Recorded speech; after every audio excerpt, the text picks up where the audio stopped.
We aren't finished yet, are we?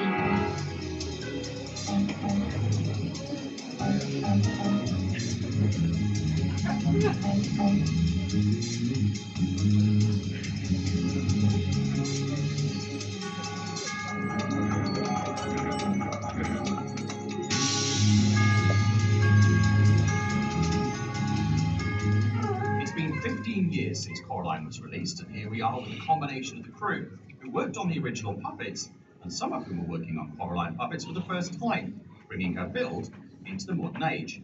I'm Simon Thompson. I'm delighted to be joined by Sid Tucker, Brian McLean, Jess Lynn, Ollie Jones, Anya Poland, Henry Bruggelman, and Scott Tom. Thank you for offering your time between building Wildwood puppets to talk about the film and the puppet that started it all. Coraline Jones. Who remembers this? This is Coraline character design artwork. Now, when you guys look at these designs, what are the first questions and the challenges that you all, as puppet fabricators, see, and how do you begin to ideate a build? First thing, I look at that and I think, how are those knees going to be? That's like the thing I see on her. How are we going to fit a joint in there? It's going to actually operate and not collapse and be strong enough. Try and break down the visual elements and try and start imagining how they're going to be. And are we going to have to compensate for them? Are we going to have special builds for them? Yeah, there's a lot of questions there. There's a lot of panic sometimes. A lot of panic. Like you look at the knees, I look at those eyeballs, and they're huge. How are they going to fit inside the head? So I think each of us sort of look at it from our own vantage point and figure out how the heck are we going to do this. Once we start working with sculpts, Kent, and then on top of that, once animation understands performance prompts. So looking at storyboards and knowing how it's going to behave, like all of that plays into the final product.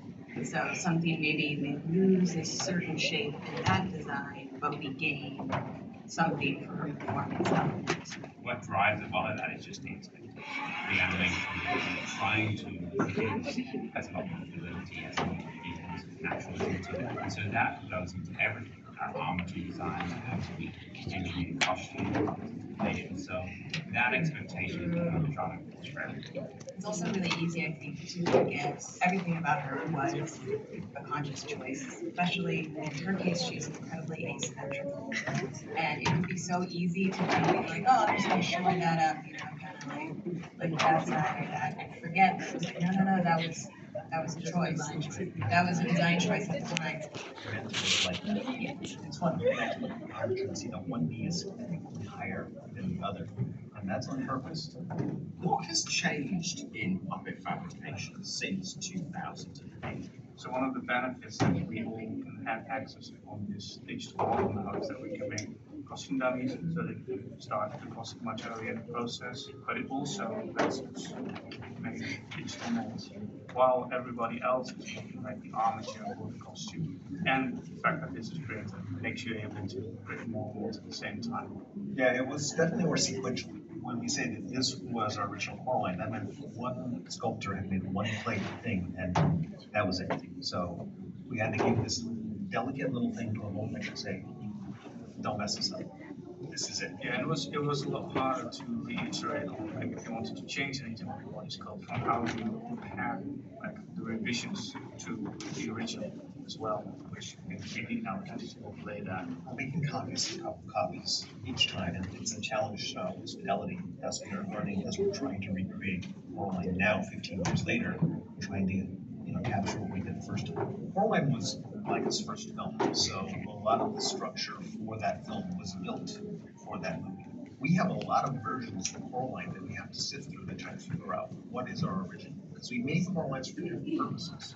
And so it was a bit of an archaeological dig to try to figure out how to put them all in, because our original things have broken down over the Yeah, there's bits and pieces of costume, not everything, but there's something to go off of. There's armature bits left, there's some eye-rig bits left, there's, some boxes of stuff. And basically what we have in archives is whatever was left over from production. Yeah, it was really fascinating. We were able to go to archives, and our archivists had pulled a lot of the original materials, and we learned some really fascinating facts, like that none of her seams on this raincoat were actually sewn.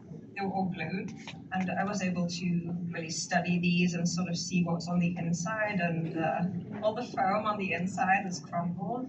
But I was able to use this to take a pattern off of it. Because we needed to make everything match with previous Coralines, we had to make some very specific choices. And that made us come to terms with choices we made 15 years ago. So we spent a lot of time starting to make sure that all of our rebuilds will match our old faces, because we want to use our library faces. Yeah, the replacement faces were a big part of Coraline's design expectation, or performance expectation, I should say. I have here some Coraline faces to come out from this white plastic that then needed to be primer gray and then sanded, smooth, and then they were painted with lacquer. We were trying to figure out how we were going to paint Coraline's teeth. So we created a mouth bag. So you paint the teeth separately and then you stick it in behind, so and then register and snap into place. I'm from Highland, Michigan. So we quickly found that the faces will gradually start to wear out the plastic registration part on the head. So as you put faces on and off over and over again, eventually this part wears down. And we were kind of boxed in a corner, because normally we would just take off your cap, put on the cord, and put it. Yeah, I think there was always this back and forth with our teams. Even just the tiniest little gap, like around the eyes, will be magnified. It can sometimes just be because one little piece of hair got wedged between the face and the registration of the head. We really wanted to maybe push stop motion hair. I think the scene, particularly when she's looking under the bed and you see all the individual strands fall down, it was interesting to see animators kind of request more and more, because it was pretty cool to just see how much life it brought to the performance rather than just having a single strand. Come on, blue hair, my swampers, and raincoat. Were you around when the conversation became blue hair? What I recall, and you can kind of see it on this sample right here, she reads more black, right? Yeah. The artist put in blue highlights. And Like then, midnight. yeah, and then something about that was like, oh, maybe she has blue hair. And then if you look in film, there's a photograph of the family unit, and she has brown hair, supposed to represent where Coraline is in her relationship with her family. She's kind of, because it's like she wants the more colorful gloves, where her mom's kind of like, no, we're doing the uniform. Welcome back. But Mom, the whole school's gonna wear boring gray clothes. No one will have these. It's iconic. Yeah, it is Yeah. hugely iconic. You Yeah. can just see that colour or that profile and you instantly know it's Coraline. Huh. When you were remaking these puppets 15 years later, what challenges did you expect and what did you not see coming? We went through the archives and we had a look at what was there, and there seemed to be like lots of different versions of this raincoat fabric. It's a wet look spandex, and they were maybe more popular in the early 2000s than they are now. So we were having a real hard time trying to find something similar, so we actually had to recreate it. As far as I know, which we learned from Deb Cook, our fashion designer, there was actually a coating on top of this as well. So in the movie, it's a lot shinier than what you see here. The bottom of the jacket needs to deform, so all these wires need to be built in. It's actually gonna like move like real fabric. And on the original product, those are actually quite stiff, so I've gone with more a standard wire that the animators prefer on new movies. But I was referring back to the original products. I didn't want to change it too much. The wire actually kind of gives her that bell shape at the bottom of the jacket, so I didn't want to do that. I feel like that was part of her character. It was a pain in the butt to have the super glue and eyeball. And now our current builds or current puppets are a lot more user friendly. I've heard a lot of questions where, we utilize VFX and CG now to help comp in elements. And there's kind of like, well, but what about the handmade? Are you worried that's going to go away? And I can say that it just means more puppets, more units, more things, so we can just continue to add.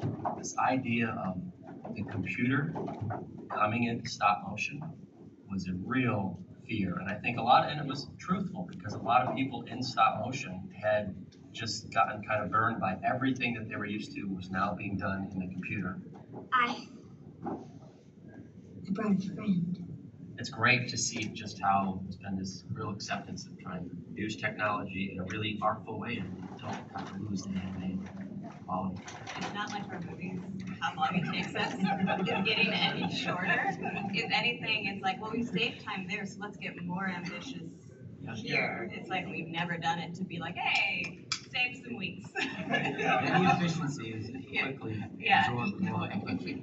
That's exactly what this digital process now as well. It's not like it got much shorter. No, we're doing 16 revisions on a body instead of 4. Exactly. What it used to be. It's there to give animators better control and there to give more creative input from the directors. That's why this stuff is important. That means you can get a higher quality product as it's more considered. Because we have a whole new generation of Coraline fans, what have these new puppet builds done to improve puppet performance and durability? Because she's the most popular character, she wants to be used everywhere. So right now we're limited to just posing for still photos and things, and even that is wear and tear on the puppets and breaks them down. So having new silicone, new parts just means that now we can just have a new generation of puppets to use for whatever studio needs we want. There's just more variety of what you can do with it and how it's short.